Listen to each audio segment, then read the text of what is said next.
Hello again, everyone. Welcome back. It's been 3 months too long since I've last made a video for this channel. Do excuse my stuffiness. Everyone seems to be a little bit sniffly right now. I think I picked up some germs from someone along the way. And yeah, so I think last time I talked about how school was going, it was September-ish. And obviously it's now about to be the new year, and I realized I had not given any updates / I want to be able to look back and remember what I was thinking, how the school was going at this point, and what I was generally just doing at this time. So I will do an update. I have a few random video clips I think I've taken over the past few months that I wanted to put in a video and never got around to it. Yeah, maybe I'll put those in now, and then I'll get into a little bit more of the updates and how things were for the rest of the first semester of medical school.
So let's see, September, I was saying things were good.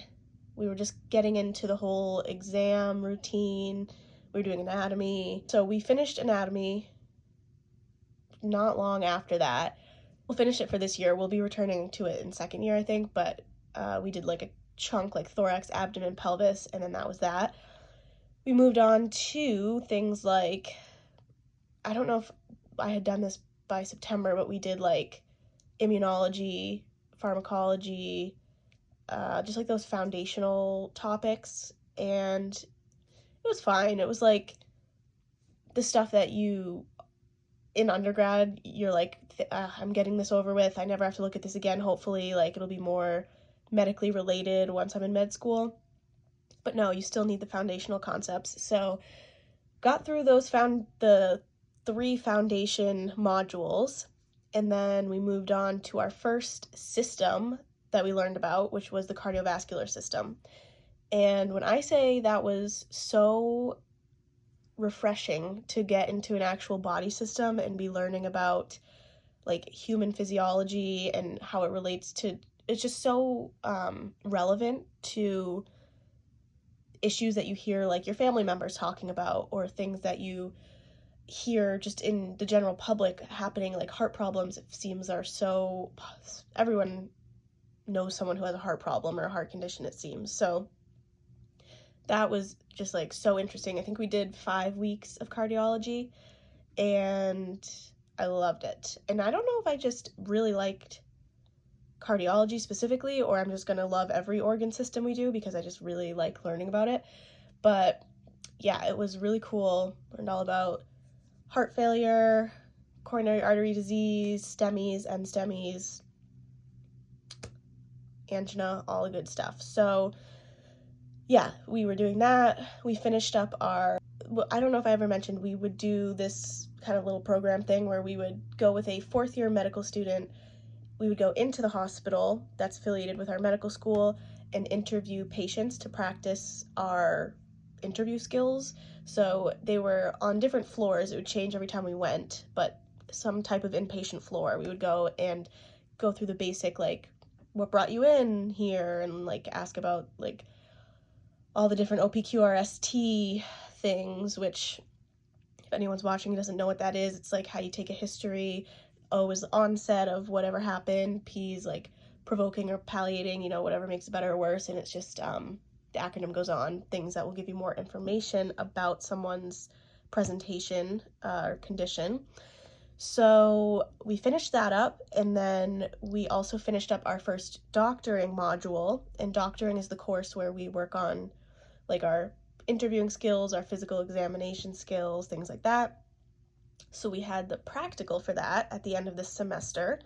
That involved like having actors that came in, and we would go into an exam room. So it felt like you were really acting as if you were a doctor, because you would go in and ask them about what brought them in, and it was just very like a realistic situation. So that was really cool, actually. I loved it.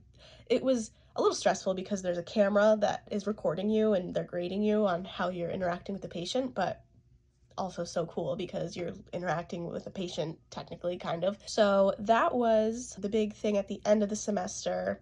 We don't have like midterms or finals the way our curriculum is set up. It's just the exam every 2 weeks. So we had our last exam right before our winter break, and we had that doctoring exam a little bit before that, and that wrapped things up. I went home for 2 whole weeks, and we didn't have any work to do, which was so nice, and just got to hang out with my family, see friends at home, and yeah, just relaxed. And I actually became like too bored at certain points, which I think people I think that happens when you're like constantly grinding and go during the semester, and then you go home for a break and you're just like all of a sudden nothing to do. It's like a little jarring almost, but I'm not complaining at all. I liked it still. So I also started in the fall semester getting involved in some stuff outside of just courses that we're taking. So I am a part of a club that go into the waiting room of the primary care clinic at the hospital, and we help people sign up for the like medical record system that you can get, like the what do you call it? It's like the app you can get on your phone, so you can see all your medical records and appointments and message your provider, things like that. So we go, and I love that interaction that we can have with the patients directly. We can help them essentially like have better access to their own healthcare and kind of take control of that. So that's cool. And then I'm also doing this group where we go to a local high school, and the overarching goal is to teach like physical examination skills to the students who are interested in health professions, but we also are giving like the background on why we're doing these physical exam portions. So it's a lot of teaching about like I think we just did a cardiovascular section, so we taught all about the heart and like how we take use the stethoscope to listen to heart sounds and everything. So that's been cool to interact with students that are interested in doing the same kind of path that I did. And then lastly, I know I want to do some sort of research, so I've kind of started working on some stuff for a research project, which I will most likely be doing, like continuing on this summer. So I'll be working, doing research this summer. So that will be good. Yeah, and then outside of school, I still have been able to do things like on the weekends when I'm like, if it's not a really studying weekend before an exam, I've been able to like hang out with people, and I've gone home to visit my family every so often. So really, I'm having a blast. I think it's like I prepared myself for the very worst going into this first semester of medical school, and I was like, Megan, you just got to be ready to not have a life and be studying, and if it comes down to it, like, and you have to really just grind and focus on that it is what it is. And that's not to say that I didn't like study a ton and put a lot of time into it, but I also had much more of a balance than I was like preparing myself to have, you know what I mean? Like, I feel like since my expectations were on the ground, the fact that I had some time to do other stuff was like amazing for me. So I've been continuing to walk dogs on the side, babysit for dogs. That's been amazing. My family's dog came to stay with me one weekend when my parents went away. So that was the best time ever, having a dog with me for a whole weekend in the city. So yeah, overall, first semester of medical school, I can't believe it's already over, but met a bunch of cool people, learned a ton of cool things, and I'm super excited to just keep on keeping on and start this next semester. We're starting with pulmonary, so I have a little experience in pulmonary from the research I did in my gap years, so hopefully that will help me a little bit in understanding the stuff. But yeah, I think that's all for the update. I'll try to think of some more stuff to put out there soon if I don't get too busy with the start of this next semester. We'll see what happens. But yeah, any questions anyone has, feel free to leave them in the comments, and I will be back hopefully soon with another video. Bye.